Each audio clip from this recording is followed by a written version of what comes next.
of Judah, Lion of the tribe of praise, King of all the ages, go on and roll.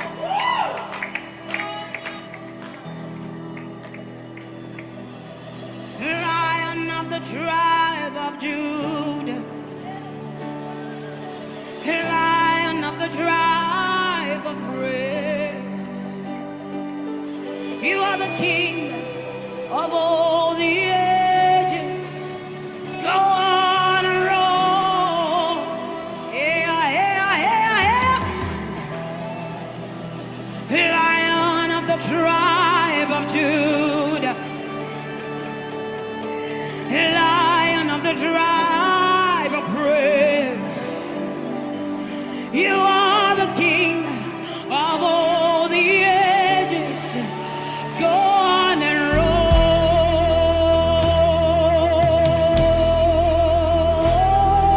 Lion of the tribe of Judah, Lion of the tribe of praise, you are the King of all the ages, go on and roll. Yeah, Lion of the tribe of Judah. Ah, yes, Lion of the tribe of praise. Abaana ba Mukama mbalamusizaako nnyo yonna gye musinzidde mu linnya erisinga mannya gonna erya Mukama waffe Yesu abira ddala omulamu. Wasuze otya, wasiibye otya, njagala kwebaza Katonda ku lw'obulamu bwo era ng'olumiza Mukama kubanga mwesigwa nnyo, atukuumidde ddala ate atuwadde ekisa, atuwadde amaanyi okusigala nga twogera ku bulungi bwe mu linnya lya Mukama waffe Yesu abira ddala omulamu. Bayibuli tusomesa butereevu nti Sitaani aleme kutwekulumbalizaako ng'abatamanyi nkweze. So enkwezi omulabe tulina kubanga tuzimanyi, tukaddemu ffenna tulina okubanga tumanyi enkwezi omulabe wa asobola okuyita kulabika nti nno abotola. Haleluya. Nabategeezaako era nze mbategeeza ekigambo kino ebbanga ddene nti Sitaani tasobola kuwangula kanisa ya Kristo, tekisoboka, naye agimegulako. Olwontegedde agikosa, agimegulako.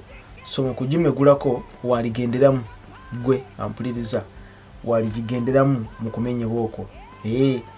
Tasobola kugiwangula naye atagimenyako, aginafuya, wakiri agiremazaako, wakiri agijjamu eriiso wakiri kubanga naye alina obwakabaka bwalimu bwasimba.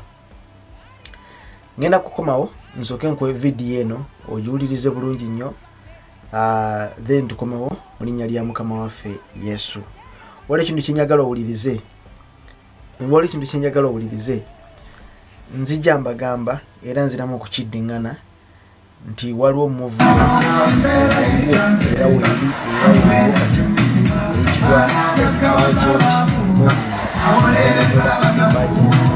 eyitibwa Emergent Movement Pr.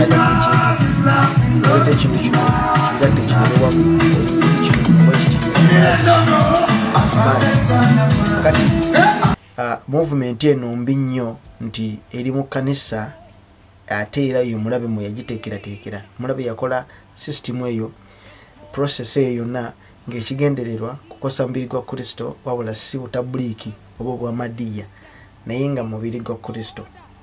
Akati ekyakola kiri kimu nti aleeta n'akureatinga embeera, n'akureatinga ekintu, n'akureatinga system mu kanisa mugitunuulire nga mulaba ekiriwo si kibi okugera nakyo era si kibi okutambula nakyo. For example, omusono mupya guzze naye ng'ogwo omusono gwakulaga mugongo. Kakati omulabe Sitaani kyakola anyigawo embeera yonna okulabika nti no naawe obeera oli transferred mu mulembe ogwo gwa okulaga omugongo. Bwe gabeera nga mazina nga mulabe mwayitira okasuka spells okusuula abantu, ojja kwesanga nti bw'obanga tokikoledde eri mu nsi agenda mazina galita ku kituuti.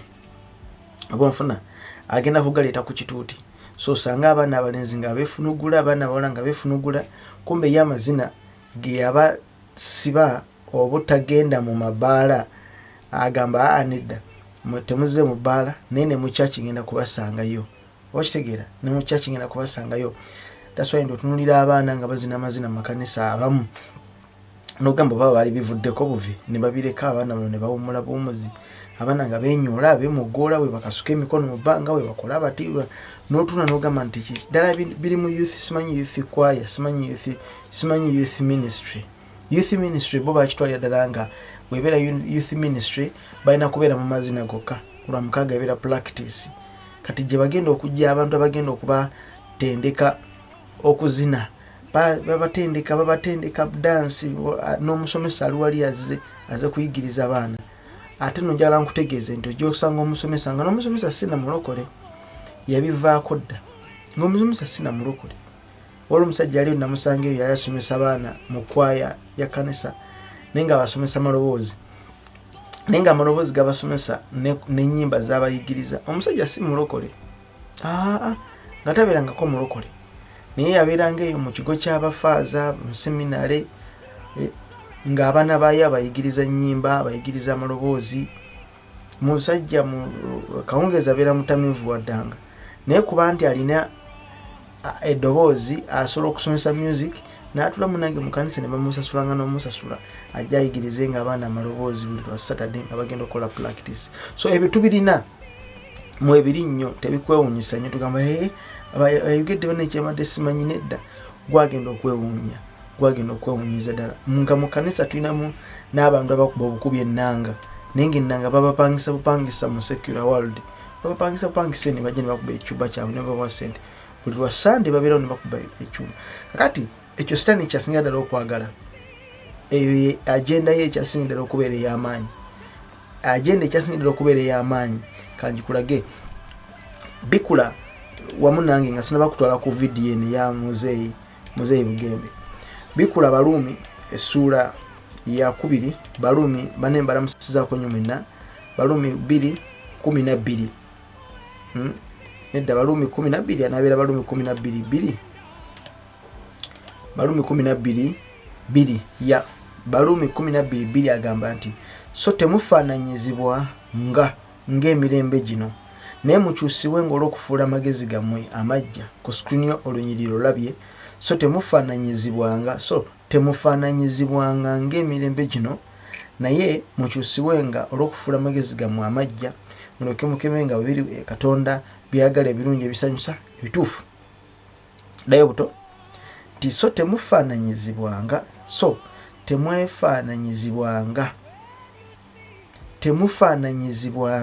ng'emirembe gino. It's a warning. Eze temufaananyizibwanga, don't be conformed. Kakati Yesitani kyagala ye conformity eyo, aleetera ebintu okulabika nga byangu. Ati kino mulabe kyali mu kukola era kyakola, gwale yampuliriza. Nze ekigendererwa kyange wano kwe kujja okwogerako naawe nkulage omulabe Sitaani kikyali mu kukola, kulage n'obulamu bwaffe ng'abalokole tulina okulabika nno twewala embeera emu oba endala. Naawe obikuke ku maaso olabe ogambe nti wama this is happening. Now yes, kyasinga ddala okwagala, it is the conformity. You are conformed into his world. You are conformed. Bible y'oluzungu egamba etya? Bible y'oluzungu egamba nti I say thou the grace and be not conformed to this world. Do not be conformed to this world, but ye be transferred. Katife we are transferred from the lane of darkness into the lane of light. So we are transferred, but we are not conformed. We should not be conformed to the pattern of this world.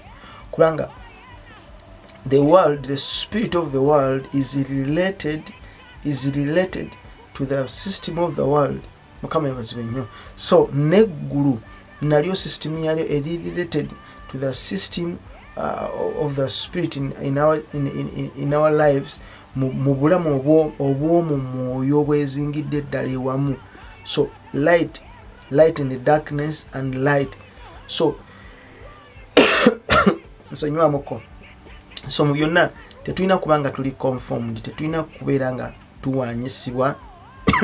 Nsonywamuko. Tetulina kubanga twefaananyiza ensi. Omulabe kyayagalira ddala okusingira ddala okukola kwe kulaga ebintu nti biri ize nnyo. So omuntu yenna omuyimbi owa gospel okugenda okukola oluyimba n'omumisiri kyangu nnyo. Ekyo akifule nga kyangu wangi, akifule nga kyangu, akireetinga okuba nga sitega kyali mawulire nnyo eri obulamu bwo. Lwaki? Kubanga gwe spirit eri kati etandika okukolerako. Njagala nkuwe video eno ogiwulirize eya Muzeeyi Wilson Bugembe. Nze mbabuulira mazima gennyini era njasigala nga njogera. Mbategeeza nti ebigambo bino byenjogera tebiri sirika paka. Ye nga yo Muzeeyi Bugembe Wilson omusumba abiwulira era abimanyi, naye kati nvaako nze personal namuvaako, wabula kati nsigala okuyamba abaana abato abatambula owawulira tunagamba nti musumba gyagenze nange gye ŋŋenda. Mukama yeebazibwe nnyo kuba nze nzikiriza bulungi nnyo nti Bugembe ono abaana beewaabwe singa abaana baabo mu nju, wulirira kano kakulu, abaana baabo mu nju balabirira aba street bajjeemu n'azimbazimba ne butandika okugenda ku ssomero, obwana obadde obuwala nga butowe buti ne busunira obubeere ne butandika okufuuka obuntu obutegeera. Abaana abo osobola bakwata n'obateeka mu mmotoka yo n'obavuga bukolokolo n'obatwala mu biduula ebyekiro. Tekisoboka era tokyagalira ddala.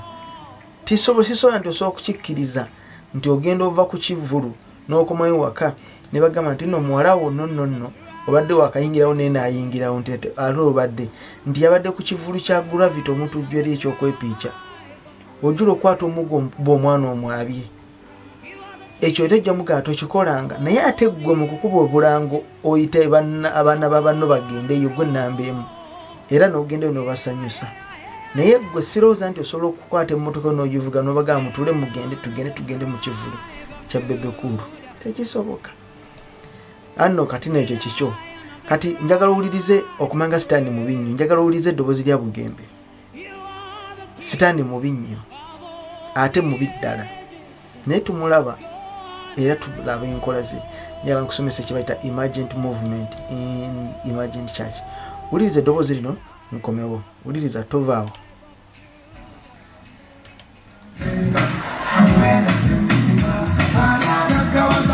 Katonda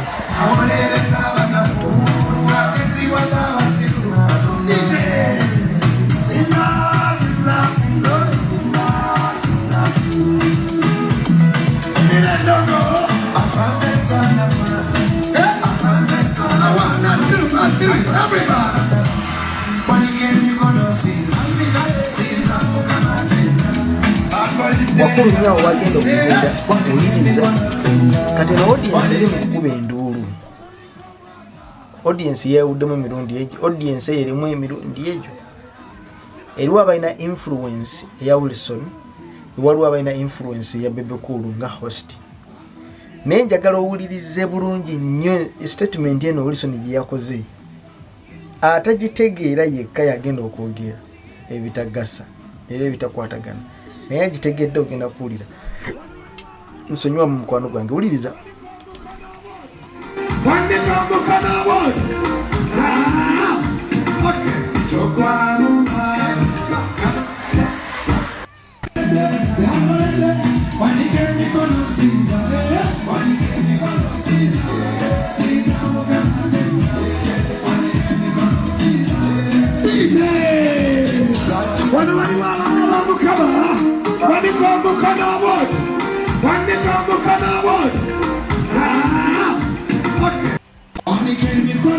Kale kayogedde agambye DJ nga commanding DJ namana gamba wano waliwo abaana ba Mukama n'abaana ba Mukama ne bakuba enduulu. Wanji wano waliwo abaana ba Mukama Bugembe nga yabuuza kuddizayo wulire tugende maaso.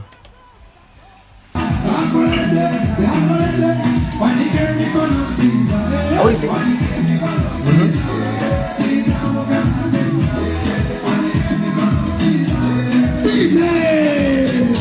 Wano waliwo abaana ba Mukama balikwambuka n'aboozi bandikwambuka n'aboozi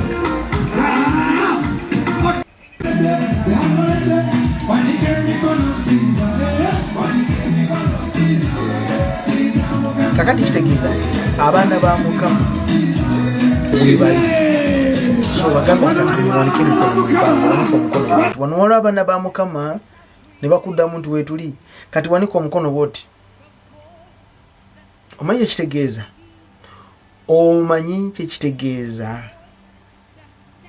Luka mu Bayibuli kubikulirwa 2 kubikulirwa tusayo 2 minjinoza la 18 anabera meka 18 zijukiza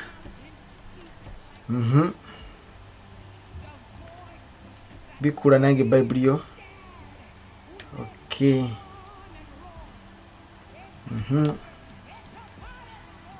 Manyi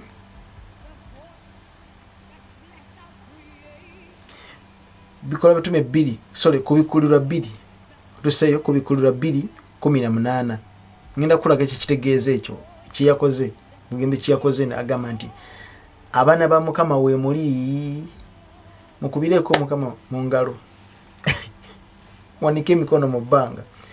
Era eri malayika ow'ekkanisa kubikulirwa 2:18 era eri malayika ow'ekkanisa ey'omu Kiwatule wandika nti bw'ati bw'ayogera omwana wa Katonda alina amaaso agali ng'ennimi ez'omuliro n'ebigere ebifaana ng'ekikomo ekizigule nti mmanyi ebikolwa byo n'okwagala n'okukkiriza n'okuweereza n'okugumiikiriza ko n'ebikolwa byo eby'oluvannyuma nga bingi okusinga eby'olubereberye. Naye nina ensonga ku ggwe oleka oli Jezeberi eyita nnabbi ayigiriza n'akyamya abaddu bange okwendanga n'okulyanga ebyaweebwa eri ebifaananyi. Agambye atya? Eyeeyita nnabbi n'ayigiriza n'akyamya abaddu bange okwendanga n'okulya ebyaweebwa eri ebifaananyi era namuwa ebbanga okwenenya n'atayagala kwenenya mu bwenzi bwe. Kakati obwenzi kyayogerako wano si kugenda kwegatta bwegasi na muntu nedda wabula okwonona ku Katonda okuva mu kkubo lya Katonda okuva mu kuteesa kwa Katonda. Kakati gwe Bayibuli esomesa nti naye namuwa ebbanga okwenenya n'atayagala. Kakati byonna byonna bikola kino kitegeeza nti abaana ba Mukama obakutte oli mu kubaliisa ebiweebwayo eby'ekifaananyi kubikulirwa agambye 2:2 nina ensonga ku ggwe kubanga oleka omukazi oli Yezeberi eyayita nnabbi n'ayigiriza n'akyamya abaddu bange okwendanga n'okula ku bifaananyi. Akyamya ayigiriza abaddu bange okwendanga eri n'okulyanga ebyaweebwa eri ebifaananyi. Kati osobola okubeera awo nga gwe kennyini oyimiridde wakati okulabika nti okulembera olukwe olw'okusindika abaana ba Katonda mu bifo ebifaanaganako nga bwe bitebiri risiki. Era nawe n'ogendayo ng'okimanyi ndi gye bali, n'ogendayo nga naawe okimanyi nti mbutuufu mwebali. Ku lwaki? Kubanga obayise. Abaana ba Mukama we muli wano, abaana ba Mukama we muli ne bakuddamu nti wetuli n'obagamba muwanike emikono. Ekyennaku kiri kimu nti bw'oba ovaayo tolina muntu n'omu gw'oyita kulokoka, tolina muntu n'omu gw'omugamba jjangu okkiriza Yesu obeere omulokozi wo. Awo Sitaani n'abakuba n'anywa akagoba. Naye eggulu terifunamu. Obeera oli mu kukola total loss, toddanga waka n'ogamba nti bane nva kuweereza. No. Kakati oli mu kuyimaajinga kkanisa. Abaana bano baleetera okulabika nti ebintu bino biri nnomo gye bali. Era gwe kyokola oladda nga kiri nnomo tekikyalina ekkanisa gyeraga mu maaso eyo. Waliwo ebintu ebimu nga tebikyakola mawulire eri abamu. Nga ne bonna kyogera gwe olabika ng'omusiru, gwe olabika nga atategeera. olwalero okugamba omuntu nti bane nasanze omusajja ng'ayagala omusajja munne bagenda kugamba gwe musiru gwe atategeera ekyo kya bulijjo. Omuntu okuluma embwa ago mawulire, embwa ne weruma omuntu ago si mawulire, naye n'omuntu ne bwaluma embwa ago si mawulire. Nga ekintu kiseera kigenda kutuuka ng'ebintu ebimu tebikyakola mawulire gye tuli, era ng'ebintu ebimu tebikyalabika nga nsonga gye tuli. Lwaki? Kubanga bituuse biri nnomo mu maaso g'abantu. Batandika okumanyirira ekintu ekyo kye tuyita tolerance eyo. Emergent Church yo kyekola. Era enyambala y'ensi n'egiimaginga mu kanisa, abantu ne batambula ne babeera nga balinga nga bafaanagana nga bali ab'ensi. Emergent Movement yereeta ekintu kya baby showers. Sagadde gendayo baby showers. Yereeta baby showers. Emergent Movement nosanga nga abantu mu kanisa bafuba nnyo bali mu kukola kye bayita baby shower ku sister ali mu kanisa, naye nga balina gye babijja si nsibuko ya Bible, ne balina oluganda gwe balaba abikola ne babyagala nabo ne bagala tugenda kubikola. Kakati ebintu bingi nnyo ebigenda mu maaso, naye tusana kwetunuulira, tusana kwetegereza, nitukuba mu tooki n'abo bali mu mikono gyaffe abatulinaanye ne twogera nabo amazima. This is a movement njagala kubategeeza, era ndaga erya egenda erya mpola omuntu ng'ogenda okusanga omuntu yalinga omuyimbi ng'ayimba nga mukkakamu, naye kasita amala okunoga ku kiri okuddayo okuvaayo ajja agambe bannenkitadde.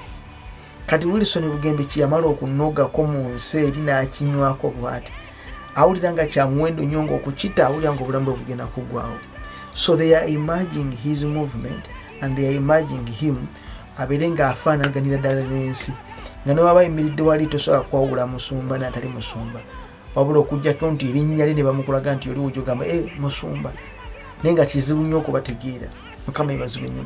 So njala kutegeeza Bible esomesa ku bikulu 2:12 eri malayika ow'ekkanisa y'omu Perugamo owandiika nti bw'ati bw'ayogera oyo alina okutu alina ekitala ekisala eky'obujobiri nti mmanyi gy'otuula ewali entebe ey'obwakabaka eya Setaani, era okwata erinnya lyange so teweegaana kukkiriza kwange, era ne mu nnaku za Antipa mujulirwa wange musajja wange omwesigwa eyattirwa wammwe Setaani w'atuula. Nina ensonga ku ggwe nnyini, kubanga olina ekyo oba abakwata okuyigiriza kw'Ababalamu, ayigiriza Ababalaki okuteeka enkonge maaso g'abaana ba Isirayiri, okulya ebiweebwayo eri ebifaananyi n'okwenda. Kyekimu ne kuli ku bikulu 2:20 wansi kyategeezeza. So oweesanga nga oli mu position etandika okuyigiriza abaana ba Mukama okwendanga. Bible etusomeseza ku bikulu 2:14 agamba nti okukyusa abaana, okubayigiriza enjigiriza za Balamu ne Balaki, okuteeka enkonge mu maaso g'abaana ba Isirayiri, okulyanga ebyaweebwayo eri ebifaananyi. So kati weesanga nga abantu abamu tuli mu state efaanaganako bwetyo, oba nga muli mu state efaanaganako bwetyo, ng'abaana ba Mukama muli mu kubaliisa biweebwayo eri ebifaananyi, muli mu kubawa biweebwayo eri ensolo. Haleluya. So ekyo si kituufu mu bwakabaka bwa Katonda. Ago si mawulire malungi, wabula mawulire mabi. That is bad news. Wuliriza akatambi kano, kawulirize male nze nkusibule mu linnya lya Mukama waffe Yesu abeera omulamu. Wuliriza akatambi ako.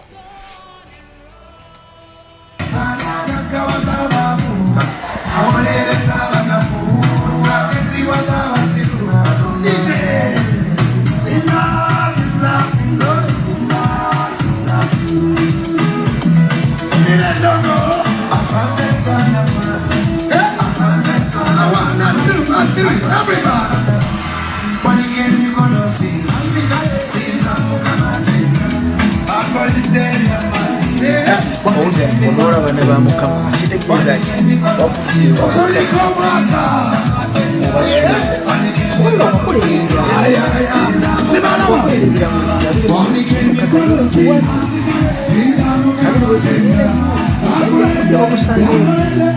ate gonna bomaze okuyimba ogenda kubalekayo basigaleyo banywe. Kati this is how dangerous it is. Nze ngamba nti singa Mukama yakutuma mu bantu walivudde wakiri n'omuntu omu alokose, wakiri wandivuddeyo n'akatabo nti baane tulinayo balisiti y'abantu abalokose babana makanisa kyagga bali okumpi awo tubaweereza abantu bano. tekisoboka. Tosobola na kuyita alternate kusaba, tekisobokera ddala. Kama ebazibwe nnyo, tekisoboka kubanga wawambibwawo tosobola kwogera kintu kyonna. Kiringa ng'omuntu abeera avuma President Museveni n'amuvuma atusiza obwavu omusajja mubi nnyo. Yes, netukikiriza nti musajja mubi. Mukama ebazibwe nnyo, naye bamukuteka kuwali mu maaso nti yogera bibadde ng'oyogera ogenda kusirika kubanga presence yawe kusinziza amaanyi. Kati bw'olira omuntu yenna ng'oyo nga platforms ezifanaganako bwe zityo, talinnya linnya lya Yesu yayogeddeko, talina bulungi Katonda bwayogeddeko, kiwedde kifo kimusinziza amaanyi. Okuyimba buli muntu ali awo ayimba n'ennyimba, natali mulokole ayimba ennyimba n'azimala lyrics zonna n'azimba n'aziteeka wali, naye nga si mulokole. So tekikwepikisa n'ogamba ne bano bampulira era banjagala bawagira enkola zange. So njagala kubategeeza nti twegendereze ng'ekkanisa tutambule bulungi mu linnya lya Mukama waffe Yesu abeera ddala omulamu. Mbaagala nnyo, Mukama abankumire, mweraba. Bye. Mpozi akalala ke mbadde sagala kulekayo, waliwo ensonga naye kankaleke tujja kalaba olulala.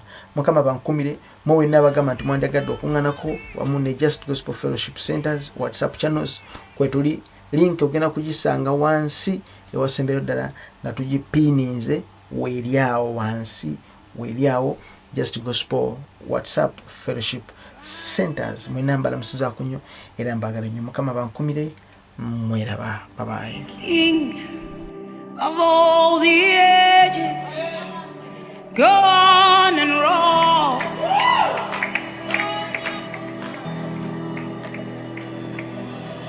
Lion of the tribe of Judah, Lion of the tribe of praise. You are the King of all the ages. Go on and roll.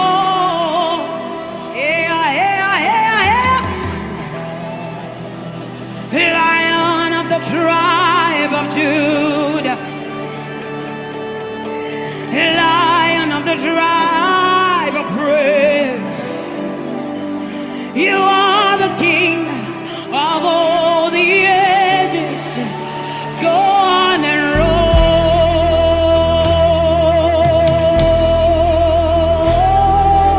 Lion of the tribe of Judah, Lion of the tribe of praise.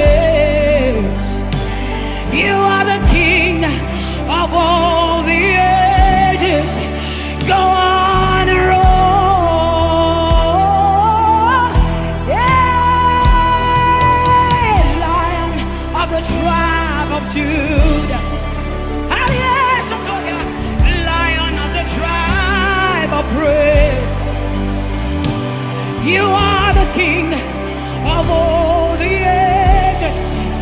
Go on and roll. Go on, go on, go on, go on. Roll, roll, roll, roll. Lion of the tribe of Judah, Lion of the tribe of praise. You are the King of all the ages. Go on and roll. Lion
The voice that parted the fire.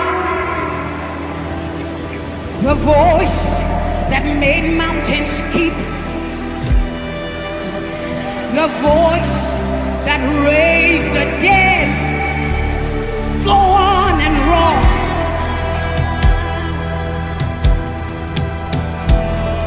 The voice that fleshed out creation. The voice that parted the seas. The voice that set things in order. Go on and roar.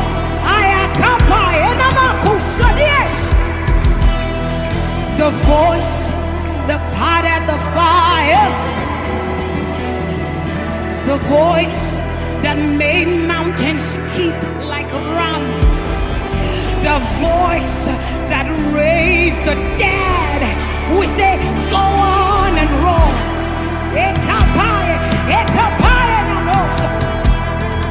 The voice that fleshed out creation. That voice that parted the sea. The voice that set things in order.